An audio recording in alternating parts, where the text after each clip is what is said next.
السلام علیکم students of second year. یہ آپ کا ایجوکیشن کا لیکچر ہے. ہم نے اپنا سیکنڈ چیپٹر سٹارٹ کیا ہوا ہے جو کہ ہے جنوبی ایشیا میں برطانوی نظام تعلیم. ٹھیک ہے، اس میں ہم نے جو ٹاپکس پڑھ لیے ہیں اس میں ایسٹ انڈیا کمپنی کا آغاز پڑھ لیا تھا کہ انہوں نے کس قسم کی تعلیمی پالیسی مرتب کی. اس کے بعد 1813 کا آپ نے چارٹر ایکٹ پڑھا تھا کہ اس میں کیا کیا تعلیمی جو ہے نظام نیا ترتیب دینا تھا بر صغیر میں.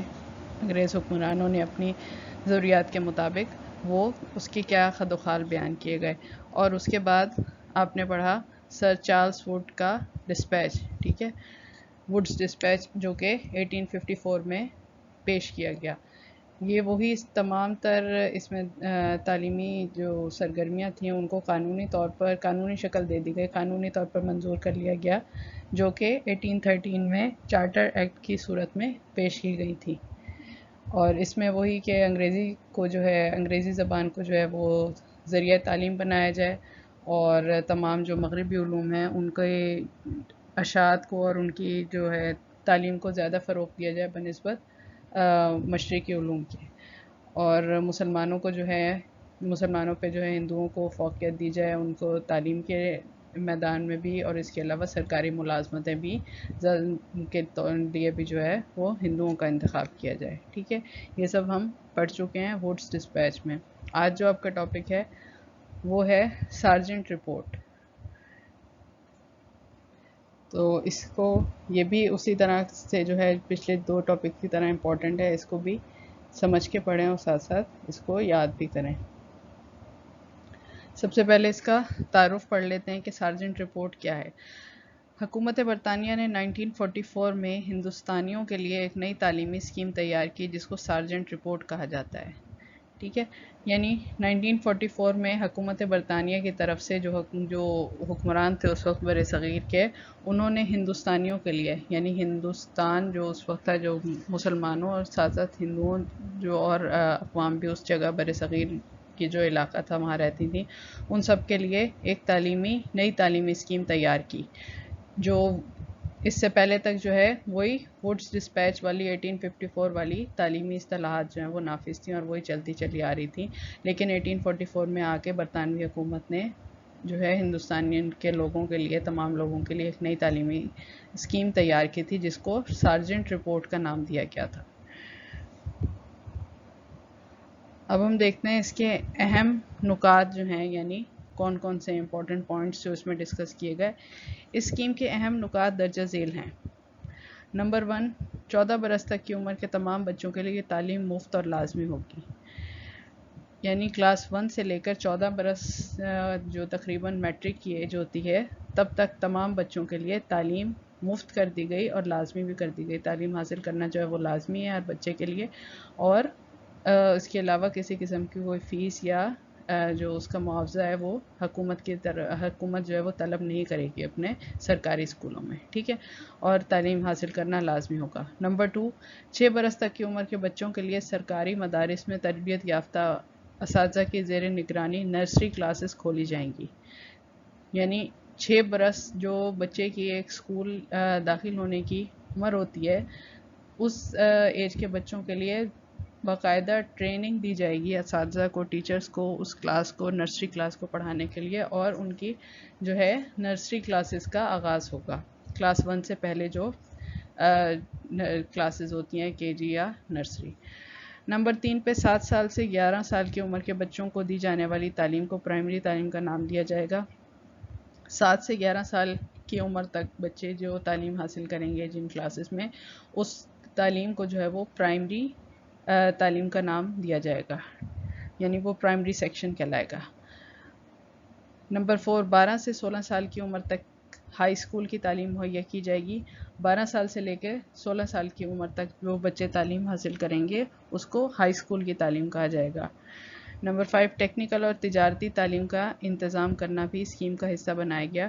جو ٹیکنیکل ایجوکیشن ہے اور اس کے ساتھ ساتھ تجارتی تعلیم، یعنی جس میں تجارت کے اصول و ضوابط یا اہم چیزیں پڑھائی جاتی ہیں، ایسی تعلیم کو بھی جو ہے ٹیکنیکل ایجوکیشن کو بھی اسکیم کا حصہ بنایا جائے گا یا اس کے لیے بھی اقدامات کیے جائیں گے. نمبر 7، اساتذہ کی تربیت کا معقول انتظام اور ملازمت کے قواعد کو بہتر بنایا جائے گا. جو ٹیچرز ہیں ان کی بھی ٹریننگ کا باقاعدہ انتظام کیا جائے گا، اور جو بھی ان کے رولز اینڈ ریگولیشنز ہیں ان کی جاب کے یا ان کی سروس کے، ان کو مزید بہتر بنایا جائے گا ان قواعد کو. نمبر 8، طلبہ کی جسمانی تربیت، ان کا طبی معائنہ اور ضرورت کے مطابق علاج، یعنی ان کی تعلیم کے ساتھ ساتھ ان کی جو فزیکل ہیلتھ ہے اس کا بھی خیال رکھا جائے گا. ان کی جسمانی تربیت، فزیکل ٹریننگ بھی کی جائے گی، ان کا طبی معائنہ، ان کا چیک اپ یا ان کا جو ہے وہ میڈیکل چیک اپ بھی ہوگا ساتھ ساتھ، اور ضرورت کے مطابق علاج بھی ہوگا. اگر خدا نخواستہ کسی کو کوئی مرض لاحق ہے، کسی بچے کو، کسی طالب علم کو، تو اس کی ضرورت کے مطابق اس کا بیسک ٹریٹمنٹ بھی جو ہے وہ پرووائڈ کیا جائے گا. نمبر 9 پہ ذہنی اور جسمانی طور پر معذور بچوں کے لیے بھی تعلیمی سہولیات مہیا کی جائیں گی. جو اسپیشل بچے ہیں، جو ذہنی طور پر کسی ڈسیبلٹی کا، مینٹل ڈسیبلٹی یا فزیکل ڈسیبلٹی کا شکار ہیں، ان کے لیے بھی خصوصی تعلیم کا انتظام کیا جائے گا، اور ان کی جو ایبلٹیز ہیں یا ان کی جو ڈسیبلٹیز ہیں اس کے مطابق ان کو تعلیمی سہولیات جو ہیں وہ مہیا کی جائیں گی اور حکومت کی طرف سے فراہم کی جائیں گی. نمبر 10، بچوں کے لیے سماجی اور تفریحی مشاغل کا انتظام کرنا بھی سارجنٹ اسکیم میں شامل تھا. بچوں کو نہ صرف تعلیم کی طرف راغب کیا جائے گا بلکہ سوشل اور تفریحی مشاغل جو ہیں، سماجی اور تفریحی مشاغل کا بھی انتظام کیا جائے گا. یعنی ان کے سلیبس کے یا ان کے کریکولم کے ساتھ ساتھ ان کو ایکسٹرا کریکولر ایکٹیویٹیز میں بھی جو ہے وہ پارٹیسپیٹ کرایا جائے گا، یا ان کا انتظام کیا جائے گا ان کے تعلیمی ادارے کی طرف سے. نمبر 11، رپورٹ میں بچوں کو زیادہ سے زیادہ عملی تعلیم پر زور دیا جائے گا تاکہ بچے آئندہ زندگی میں مناسب پیشہ اختیار کر سکیں. زیادہ سے زیادہ ایسی تعلیم بچوں کو دی جائے گی جس میں کوئی نہ کوئی اسکل سکھایا جائے اور ٹیکنیکل ایجوکیشن دی جائے گی، تاکہ آنے والی زندگی میں بچے اپنے جو بھی جس فیلڈ میں بھی انہوں نے جانا ہے یا اپنا جس ذریعے سے بھی روزگار کمانا ہے، وہ بہتر طور پر اپنی تعلیم کو استعمال کرتے ہوئے، اس کو عملاً اس پر عمل درآمد کرتے ہوئے اپنا پیشے کا انتخاب کر سکے، اور ان کی تعلیم ان کی جو پریکٹیکل لائف ہے اس میں ان کے لیے کارآمد ثابت ہو. بنیادی تعلیم مکمل کرنے والے طلبہ میں صرف ذہین بچوں کو ہائی اسکول میں داخلے کا حق دیا گیا تھا. جو بچے بیسک ایجوکیشن اپنی کمپلیٹ کر لیتے تھے، صرف وہی، اور ان میں سے صرف ذہین بچے جو ہے وہ ہائی اسکول میں، جو 12 سے 16 سال تک کی عمر کے بچوں کے لیے تھا، ان کو داخلہ دیا جا سکتا تھا. اس طرح ہائی اسکول میں تعلیم پانے والے طلبہ کی تعداد کل طلبہ کی تعداد کا صرف 20% رہ گئی. اس کا ایک جو نقصان ہوا یا ڈرا بیک ہوا وہ یہ ہوا کہ صرف ذہین بچوں کو جب ہائی اسکول تک پہنچنے کے جو ہے ان کے ہائی اسکول تک پہنچنے کی اجازت تھی، یا ان کو سلیکٹ کیا جاتا تھا صرف ہائی اسکول کے لیے، تو ٹوٹل جتنے بچے اس تعلیم حاصل کر رہے ہوتے تھے پرائمری سطح پر، اس میں سے صرف 20% بچے جو ہیں وہ ہائی اسکول تک پہنچ پاتے تھے. طلبہ سے ہائی اسکول کی تعلیم کے لیے فیس لی جاتی تھی، جبکہ 50% ذہین، مستحق اور غریب طلبہ کے لیے وظائف دینے کا اعلان کیا گیا تھا. ہائی اسکول جو ہے اس کی جو وہاں کے طالب علم تھے ان سے فیس طلب کی جاتی تھی، اور صرف 50% جو ہیں وہ ذہین، مستحق اور غریب طلبہ کے لیے وظائف کا اعلان کیا گیا تھا. صرف 50% اسکالرشپ ہوتا تھا، جو کہ اگر کوئی طالب علم جو ہے وہ مستحق ہے یا غریب ہے یا پھر وہ انٹیلیجنٹ ہے، تو اس کی صرف 50% جو ہے وہ فیس معاف کی جاتی تھی. ہائی اسکول کی 2 قسمیں تھیں. اب انہوں نے 2 طرح کے ہائی اسکول جو ہیں وہ بتائے ہیں اس دور میں جو موجود تھے. عمومی high school, technical high school. عمومی اسکول میں آرٹس اور سائنس کی تعلیم دینا مقصود تھا.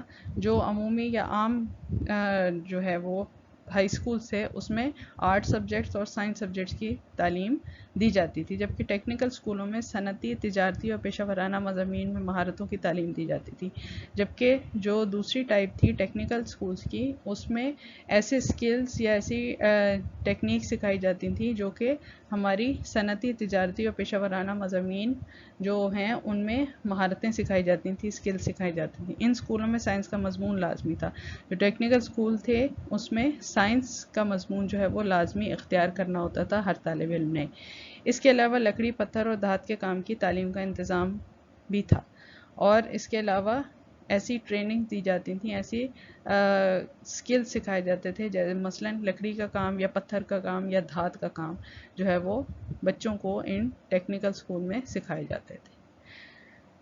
ٹھیک ہے جی، یہ آپ کی ہو گئی سارجنٹ رپورٹ کمپلیٹ، جو کہ 1944 میں پیش کی گئی. ہندوستانیوں کے لیے ایک نئی تعلیمی اسکیم تیار کی گئی تھی. اس کے 11 ٹوٹل پوائنٹس ہیں اور 2 طرح کے اسکول انہوں نے اس میں بتایا کہ ایک عمومی ہائی اسکولس جو 2 کیٹیگریز میں ڈیوائڈ کیا، ایک عمومی اسکولس تھے، عمومی ہائی اسکولس تھے، اور ایک ٹیکنیکل ہائی اسکولس تھے. ان کا ڈفرینس بھی آپ کو سمجھا دیا.